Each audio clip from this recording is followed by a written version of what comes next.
mise en garde à Pékin. On va écouter ici la réponse chinoise avec vous, monsieur l'ambassadeur. Bonsoir. Bonsoir. Lou Shaye, vous êtes ambassadeur de Chine en France. Votre regard sur la situation présente, sur la guerre en Ukraine, sur les ambitions de la Chine, le lien avec la France, avec l'Union européenne, avec la Russie, bien sûr. Vous représentez 1,3 milliard de personnes. Un premier sentiment d'abord sur cette guerre qui a bouleversé toute la donne pour les personnes et pour les puissances. Pour vous, une première impression, qu'est-ce que ça a changé pour la Chine ? Effectivement, la Chine est impactée aussi par cette guerre. Par exemple, l'économie chinoise récemment a connu un petit essoufflement. Hier, les chiffres sont sortis. Au deuxième trimestre, la croissance de l'économie n'était que 0,4%. Ça, pour vous, c'est un traumatisme énorme, parce que vous tutoyez des chiffres. C'est monté jusqu'à quand ces dernières années, la croissance ? La croissance, on a fixé l'objectif au début de l'année à 5,5%. Mais heureusement, pour le premier semestre, c'était 2,5%. Je pense qu'avec des efforts, on peut encore atteindre cet objectif-là. Le ton est monté, on l'a entendu tout à l'heure et on va y revenir dans la bouche de Joe Biden qui s'adresse à vous la Chine en disant on ne vous laissera pas la place et l'influence notamment au Proche-Orient, et dans la bouche de l'OTAN. Alors vous êtes le pays le plus peuplé de la Terre, l'OTAN c'est la plus grande alliance militaire de tous les temps. Il y a 1 milliard de personnes sous le parapluie de l'OTAN et lisons ce que dit l'OTAN à votre égard et vous pourrez commenter. La République populaire de Chine affiche des ambitions et mène des politiques coercitives qui sont contraires à nos intérêts, à notre sécurité et à nos valeurs. La Chine s'emploie à saper l'ordre international fondé sur des règles, notamment pour ce qui concerne les domaines du spatial, du cyber et du maritime. Et puis cette phrase qui a été beaucoup commentée, la Chine représente un défi systémique pour la sécurité euro-atlantique. C'est très fort ça. L'OTAN dit que vous êtes son ennemi, notre ennemi. Est-ce que vous êtes notre ennemi ? L'OTAN se trouve à plusieurs dizaines de milliers de kilomètres de la Chine, et l'OTAN se prétend une organisation militaire de défense qui se trouve, dont la limitation se trouve dans l'océan Atlantique du Nord. Mais comment la Chine peut défier l'OTAN ? La Chine n'a jamais déclenché une guerre à l'étranger, et autour de la Chine, l'OTAN a installé, bien sûr, ce sont les Américains, installé une dizaine de bases militaires. Alors, ce n'est pas la Chine qui défie ou bien qui menace l'OTAN, c'est l'OTAN qui menace la Chine. Comment est-ce que vous expliquez, si c'est le cas, si effectivement vous n'êtes pas ennemi de l'OTAN, pourquoi est-ce qu'elle le dit ? Pourquoi est-ce qu'elle dit cela ? Mais je ne sais pas pourquoi ils ont ce sentiment. La Chine est un pays de paix, nous sommes constructeurs de la paix, contributeurs au développement du mondial, défenseurs de l'ordre mondial. Alors, en ce qui concerne l'ordre mondial, pour la Chine, c'est l'ordre qui est centré sur le système de l'ONU. Mais je pense que peut-être c'est différent aux yeux de l'OTAN. Est-ce qu'il y a, selon vous, une volonté impériale de l'OTAN, des États-Unis, dans ces paroles ? Je pense que l'OTAN est un instrument des États-Unis pour préserver son hégémonie. Dans ce cas-là, ce n'est pas une bonne phénomène pour la Chine et les autres pays du monde. Vous avez mentionné ce mot d'hégémonie américaine. C'est ça. Pour vous, c'est le cas aujourd'hui ? C'est le cas depuis toujours, je pense. Et ça va changer d'après vous ? Je pense que c'est le souhait de tous les pays du monde. Il faut construire un monde multipolaire. Alors, un monde unipolaire n'est jamais équilibré. Est-ce que pour vous, c'est l'occasion, cette année 2022 où tout bouge, la guerre amène le pire et parfois des changements pour des puissances dont elles veulent profiter, est-ce que c'est l'occasion de changer cela ? Je pense que c'est peut-être une occasion pour que tous les pays du monde travaillent ensemble pour construire un monde meilleur, un monde multipolaire où tous les pays du monde, grands ou petits, pauvres ou riches, puissants ou faibles, se trouvent ensemble, discuter les affaires internationales. Vous dites hégémonie des Américains, mais pour beaucoup d'Européens aussi, les Américains ont souvent été sauveurs face aux dictatures. Il y a ce mot de Jefferson qui dit c'est l'empire de la liberté. Oui, c'est impérial, mais ça amène la liberté. Oui, c'est depuis longtemps, c'est auparavant. C'est après la Deuxième Guerre mondiale. Les États-Unis étaient le sauveur de l'Europe. Mais 70 ans est passé, ça change. Les États-Unis ont changé. Ils n'ont plus droit d'être le gendarme du monde, selon vous ? Est-ce qu'on a besoin d'un gendarmement du monde ? Ça dépend, hein, parce que tous les pays du monde sont souverains. Ils ont leur capacité de gérer les affaires mondiales. On va reparler des États-Unis, des relations de puissance, mais évidemment, revenons peut-être plus précisément à l'Ukraine, à la Russie. Vous conservez un lien très fort avec la Russie. Vous l'avez réaffirmé lors de cette grande réunion des BRICS où on a vu votre président, le président Xi, Vladimir Poutine, le président brésilien, etc., qui se parlaient. De fait, vous êtes de ceux qui achetaient toujours le gaz russe. On va voir le tableau qui le rappelle. Vous n'êtes pas les seuls d'ailleurs. Les Allemands continuent à acheter massivement du gaz. Est-ce que c'est pour vous une manière de soutenir la Russie? Je pense que ce sont des relations commerciales normales entre deux pays souverains. Oui, longtemps avant cette crise ukrainienne, la Chine achète déjà beaucoup de gaz à la Russie. Peut-être dans l'avenir, on peut acheter encore plus.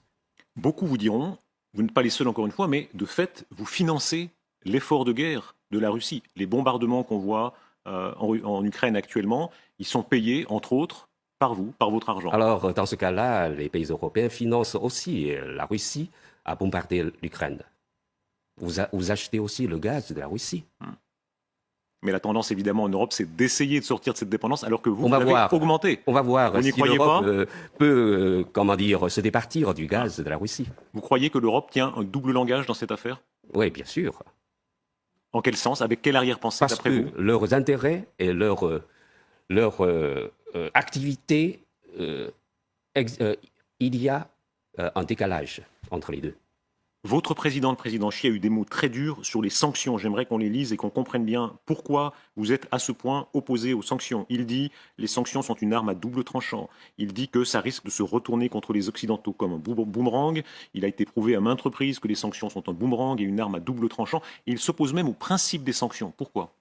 On n'est jamais, la Chine n'est jamais d'accord avec les sanctions unilatérales imposées souvent par les pays occidentaux. Donc, le président Xi Jinping a dit que les sanctions, c'est un boomerang, un double tranchant. C'est correct. Maintenant, on a déjà vu les résultats de ces sanctions sur la répercussion sur l'Europe. Vous croyez qu'ils n'auront pas d'effet, ces sanctions, sur la Russie, sur la guerre? Bien sûr, il y a des faits sur la Russie. Oui, la Russie a subi des pertes aussi sous ces sanctions-là. Mais de l'autre côté, les pays européens et même les États-Unis ont subi aussi des pertes. Ça veut dire quoi? Est-ce qu'il faudrait laisser faire? Là, vous parlez de souveraineté, mais l'Ukraine est aussi un État souverain. C'est ça. Elle a été agressée par la Russie, qui est entrée sur son territoire. Est-ce qu'il n'est pas de bonne politique que les États secourent l'Ukraine? C'est ça. La Chine préconise toujours de régler les différends entre étatiques par voie diplomatique, par voie pacifique. Nous faisons les jugements toujours selon la réalité des faits.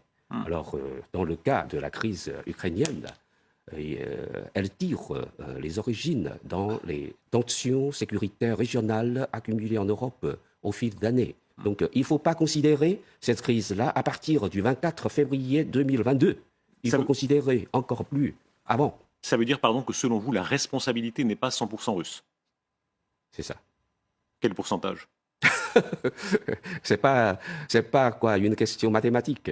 Oui. Je pense que la cause profonde de cette crise-là, comment dire, découle de l'élargissement de l'OTAN en 5 cycles. Vous voulez dire que l'OTAN s'est rapprochée de la Russie, et c'est ça qui a causé l'engrenage? Cela pose une question sécuritaire à la Russie. Tous les pays peuvent avoir le même sentiment. Oui. Est-ce que ça n'est pas, pardon, le vieil argument de puissance, qui est une compétition des puissances, bien sûr, mais on se bat par le commerce, et Dieu sait si vous le faites bien, par l'influence. On ne se bat pas en bombardant des villes, en tuant des innocents, en bombardant des civils, comme c'est le cas à Mariupol. On dit que la guerre est sale. Si l'armée russe bombarde les villes ukrainiennes, l'armée ukrainienne a bombardé aussi les villes rebelles ou bien occupées par l'armée russe, n'est-ce pas? Et entraîné aussi des morts des civils. On reparlera, et évidemment, ça n'est pas dans une même proportion. C'est tous les civils ukrainiens qui ont été tués. Vous savez bien que la proportion n'est pas la même. Mais quoi qu'il en soit, avant de revenir à ça, l'ambition de la Chine aujourd'hui, jusqu'où peut-elle aller? J'aimerais prendre un exemple, ce sont les ports de commerce. Dans ma génération, on a vu encore l'époque où les ports de commerce, ils étaient souvent européens, américains. Il y avait Rotterdam. Moi j'étais adolescent, on allait à Rotterdam voir la puissance d'un port européen. Aujourd'hui, on va voir la liste. Ce sont des ports chinois. Les 5 premiers, je crois que les 7 ou les 8 premiers, vous êtes partout devant. Je ne sais pas si on peut afficher la liste. C'est évidemment extrêmement spectaculaire. Est-ce que ça dit beaucoup de cela? Oui, cela signifie que la Chine est montée vraiment en puissance en économie, n'est-ce pas? Et la puissance économique de la Chine peut être utilisée pour contribuer au développement économique du monde. On voit là Shanghai, Singapour, Ningbo, pardon pour la prononciation, Shenzhen, Guangzhou. Oui, oui. Est-ce qu'il y a une forme de jubilation de cela, de se dire on est les premiers? Jubilation. Vous parlez très bien français, ne faites pas semblant, vous savez. Ouais. Oui. Ouais, je connais parmi les top 10, peut-être il y a 7 ou 8 ports chinois. Le deuxième, c'est Singapour. Oui, je pense que ces ports chinois-là peuvent contribuer à la croissance économique et au commerce mondial. Ouais. Est-ce qu'il y a quelque chose pour vous, Chinois, comme c'est notre heure dans la génération, non plus la mienne, mais de nos arrière-grands-parents, de nos aïeux, il y a ces caricatures, on les voit dans les livres d'histoire, où les Occidentaux se découpaient en morceaux la Chine. On voit la reine d'Angleterre, la France et les autres puissances qui se découpaient la Chine. Est-ce que, selon vous, la roue de l'histoire a tourné? C'est notre passé douloureux, malheureux. Et maintenant, le peuple chinois ne permettra pas que cette histoire réapparaisse. Ouais. C'est pourquoi nous déployons les efforts de développer notre pays, l'économie et la capacité de défense. Mais la Chine reste toujours une force de paix pour défendre la paix du monde. Vous avez mentionné le mot douloureux. Quand on voit cette caricature, quand on rappelle ce passé-là, est-ce que vous pensez qu'ici en Occident, on sous-estime cela, ce passé colonial des Occidentaux? Mais je pense que les Occidentaux ne doivent plus avoir cette intention de découper la Chine ou bien envahir la Chine. Vous pensez que l'arrière-pensée existe encore chez certains en Occident? Mais c'est pas peut-être pas quoi une arrière-pensée, mais cette caricature, même si il y a peut-être une centaine d'années, mais c'est pas une bonne chose pour nous ni pour vous. Jusqu'où est-ce que vous irez? Vous avez racheté par exemple le Pirée, le port d'Athènes. Pour les Européens, c'est le cœur originel de la démocratie libérale européenne, la civilisation européenne. Et vous l'achetez. Vous savez, la force de ce symbole, elle est immense. Mais c'est pour aider ce port-là à se développer. Monsieur l'ambassadeur, vous savez très bien, quand on achète, c'est pour aider, mais c'est aussi pour prendre, évidemment. C'est pas acheter, hein, c'est peut-être une concession pour faire l'opération. Après la concession, je connais que le rang du port Pirée a monté beaucoup. Vous avez pris des positions en Afrique. Vous-même, vous avez été en poste beaucoup en Afrique. D'ailleurs, la qualité de votre français en témoigne dans beaucoup de pays francophones. Vous êtes en train de vous installer un peu partout en Afrique, là où c'était la France qui avait un rôle éminent. Là aussi, la Chine prend des parts. Oui, je pense qu'en Afrique, la Chine et la France peuvent faire la coopération. Ce n'est pas une alternative. Les sinologues, est-ce qu'ils nous avaient trompés? Des générations de sinologues, vous savez, sur ces plateaux disaient les Chinois ne veulent pas s'étendre, ils ne veulent pas faire de prosélytisme, ils veulent rester chez eux. On voit à quel point ils se sont trompés. Oui, maintenant il y a ce sentiment de s'étendre. Non, c'est pas s'étendre, c'est se détendre ou bien s'allonger.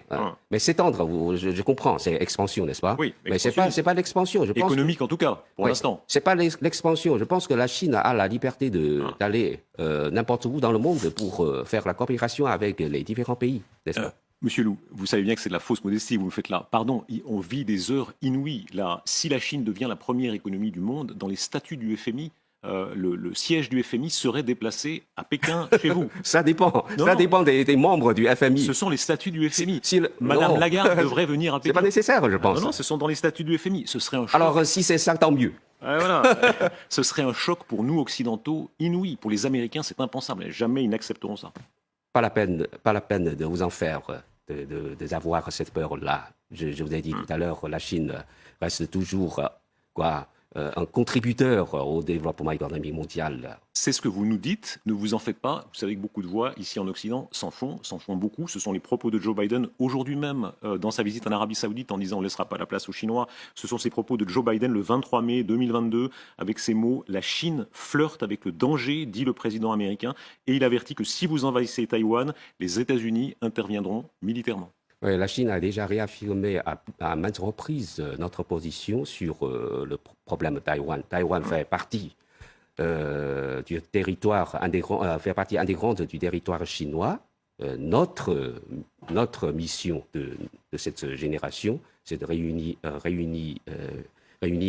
la patrie.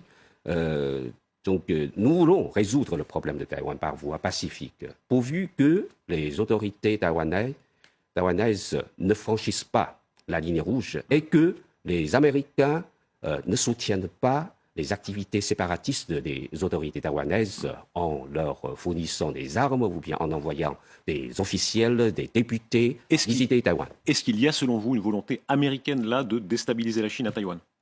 Oui, il existe une duplicité dans la parole des Américains. Le président Biden a fait des engagements vis-à-vis du président Xi Jinping, à savoir les États-Unis n'ont pas l'intention d'entrer en guerre froide avec la Chine, n'a pas l'intention de renverser le système politique chinois et n'a pas l'intention de soutenir l'indépendance de Taïwan, n'a pas l'intention d'entrer en conflit avec la Chine. Mais dans leur comportement, dans leur activité, c'est le contraire. C'est-à-dire, d'après vous, ils manœuvrent là? C'est le contraire. Ils soutiennent les velléités d'indépendance des autorités taïwanaises. Ils envoient leurs officiels de haut niveau et députés à visiter Taïwan. Ils envoient leurs navires de combat à naviguer dans les eaux de la Chine. Oui, c'est provocation. Comment vous croire, monsieur l'ambassadeur, comment croire à la Chine quand on voit qu'à Hong Kong, lors de la rétrocession, vous aviez dit que vous respectiez complètement la vie démocratique et ça n'a pas été le cas. L'Union européenne s'est plaint à plusieurs reprises des arrestations, des dizaines d'arrestations d'opposants démocrates à Hong Kong. Là, c'est vraiment la mainmise impériale de la Chine. Lors du retour de Hong Kong à la patrie, le gouvernement chinois applique le principe d'un pays, deux systèmes. Et jusqu'à aujourd'hui, on applique toujours ce principe-là. Non, ce n'est pas de système, parce que quand vous arrêtez, ça a été le cas l'an passé, des dizaines d'opposants. Ce n'est pas dans un système démocratique que ça se fait.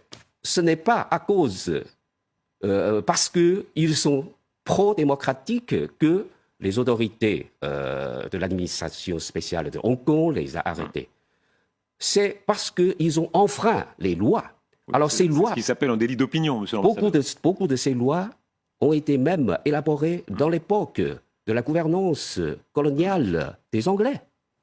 En réalité, ils ont enfreint les lois. Est-ce que vous n'avez pas donné le signal originel de tout ce qu'on voit lors de Tiananmen 1989? Vous savez à quel point, pour nous, occidentaux, il y avait énormément d'espoir.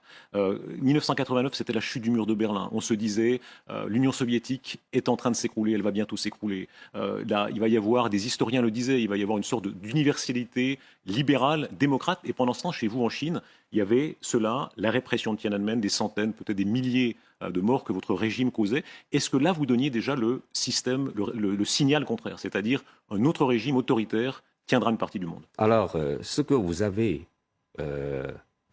sur les informations de l'incident de la place Tiananmen de 1989... C'est plus que des incidents, pardon, des centaines de morts ou des milliers de incidents. Je n'ai pas fini. Je vous laisse finir. Sont pour la plupart fake news. Il n'y a pas tant de morts dans les civils. Je me souviens que aussitôt après la fin de cet événement, le porte-parole du gouvernement chinois a affirmé qu'il y a une centaine de morts de civils. Mais du côté de l'armée, il y a une centaine aussi de soldats qui sont morts, qui sont tués par les émeutiers. Donc la mort des soi-disant civils sont pour la plupart émeutiers. Excellence, c'est du révisionnisme historique, vous le savez bien. Des étudiants, nos envoyés spéciaux, les envoyés de la presse étaient là, ils ont vu ça, ces malheureux qui étaient tués, l'homme seul devant le char. Peut-être il y a des étudiants, peut-être il y a des étudiants qui sont morts, mais la plupart des morts de soi-disant civils, pourquoi je dis soi-disant? Parce qu'ils sont armés, ils sont émeutiers. Est-ce que ça n'est pas une marque historique encore plus profonde de ce régime? Pardon. Vous savez bien, il y a eu un Nuremberg pour l'Allemagne.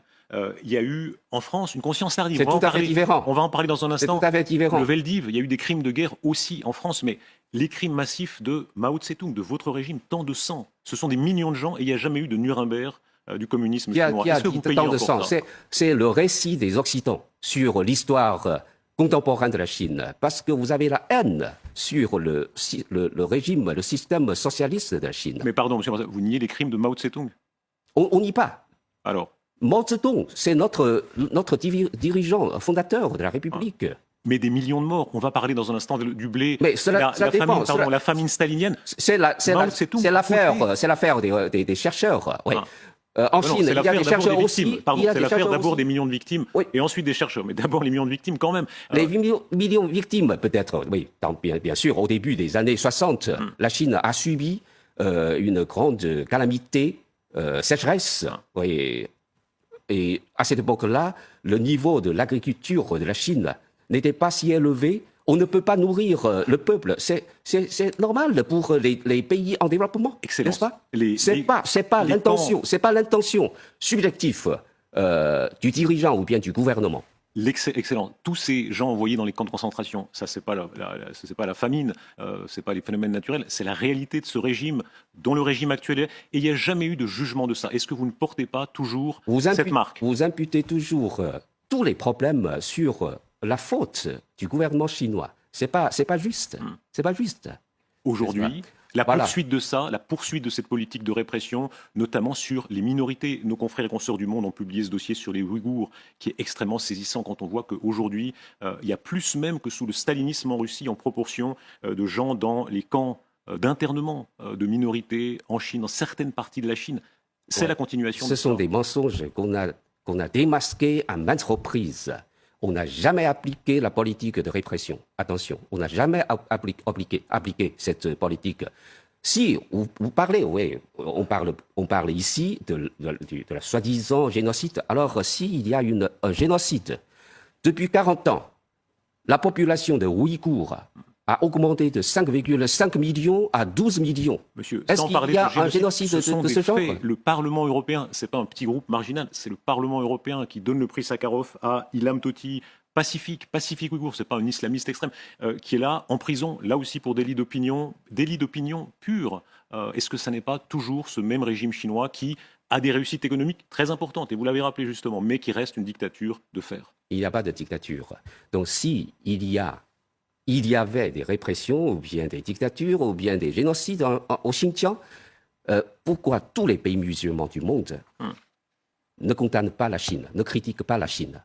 Il y a peu de démocratie dans les pays musulmans du monde, je vous le fais remarquer. Vous accusez tous les pays musulmans. Il y a de fait peu de démocratie. Et d'ailleurs, un autre exemple, avant l'épidémie, avant 2019, chaque année, il y a quelques 200 millions de touristes à visiter le Xinjiang, y compris 2 millions de touristes étrangers. Alors, pourquoi personne ne raconte de ces allégations dans les réseaux sociaux? Monsieur Lou, vous défendez le point de vue de votre pays et c'est normal, quoi qu'il en soit, ces différences affichées. On l'a vu dans la crise du Covid, on l'a vu dans ces images où Pékin, contrairement aux Européens, assume une méthode extrêmement autoritariste. Est-ce que vous assumez cela? Est-ce que vous assumez de dire « nous ne sommes pas une démocratie libérale, nous sommes un autre modèle » ? Nous sommes une démocratie populaire dans tout processus. L'objectif du gouvernement chinois, c'est protéger la vie, la santé de notre peuple, d'améliorer la vie du peuple. Oui. Et le résultat, tout le monde le voit. Qu'est-ce qui marche le mieux, finalement? Vous vivez à Paris, vous voyez une démocratie libérale avec ses qualités, ses défauts. Vous êtes chinois, parfait francophone, vous pouvez comparer. Qu'est-ce qui marche le mieux? N'avez-vous sous chacun ses coups. N'avez-vous sous chacun ses coups. La Chine a notre propre système politique, notre voie de développement. Vous avez les vôtres. C'est-à-dire à chacun chez soi? Chacun chez soi. Ouais.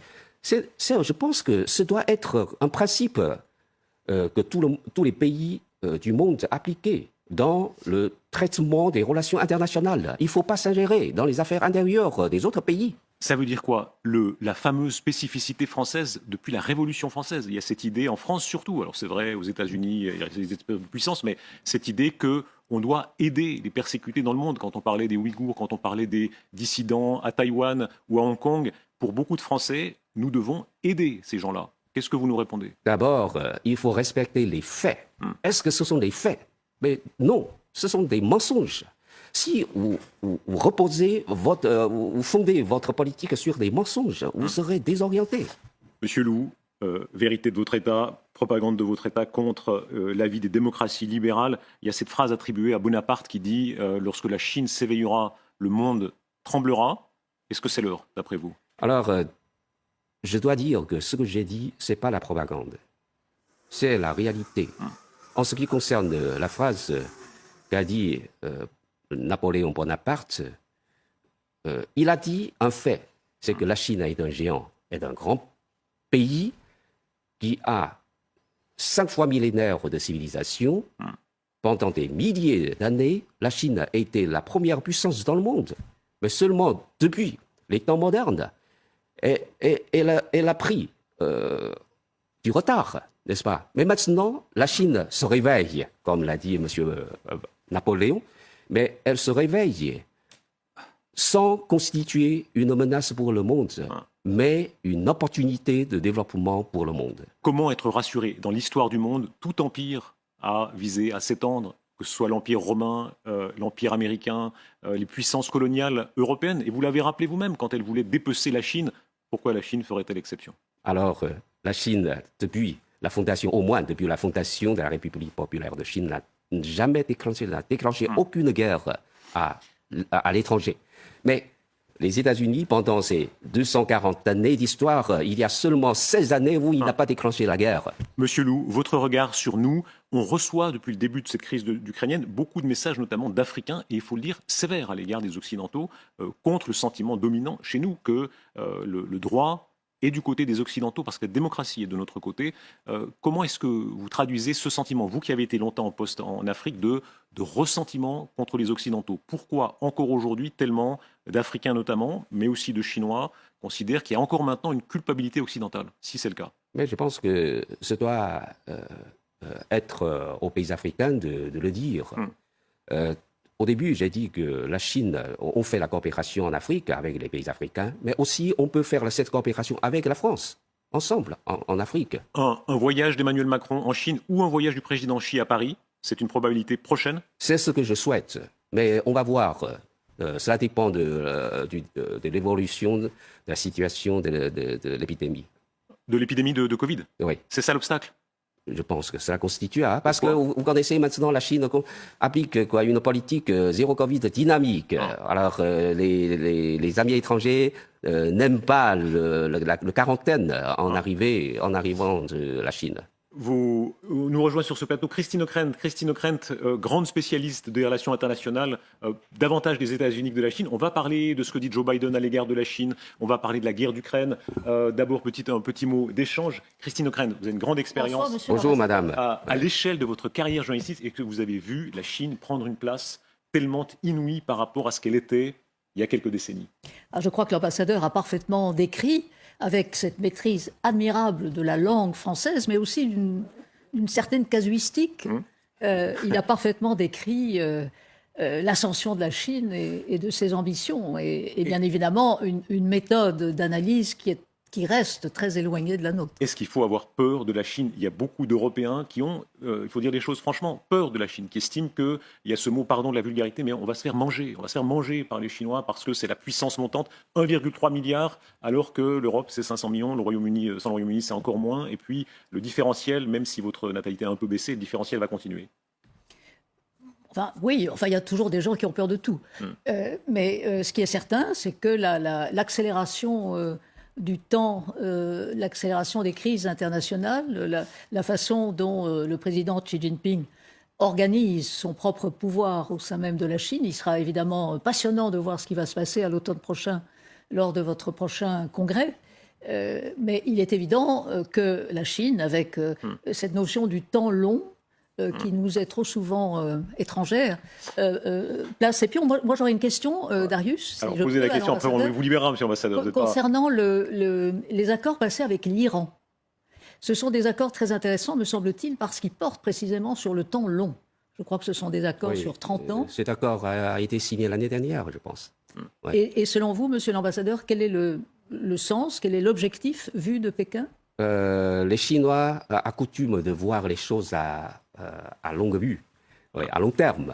Donc, on programme toujours les choses en 5 ans, 10 ans. Donc, avec l'Iran, si on parle de la coopération, on programme cette coopération en une longue haleine. Monsieur l'ambassadeur, merci.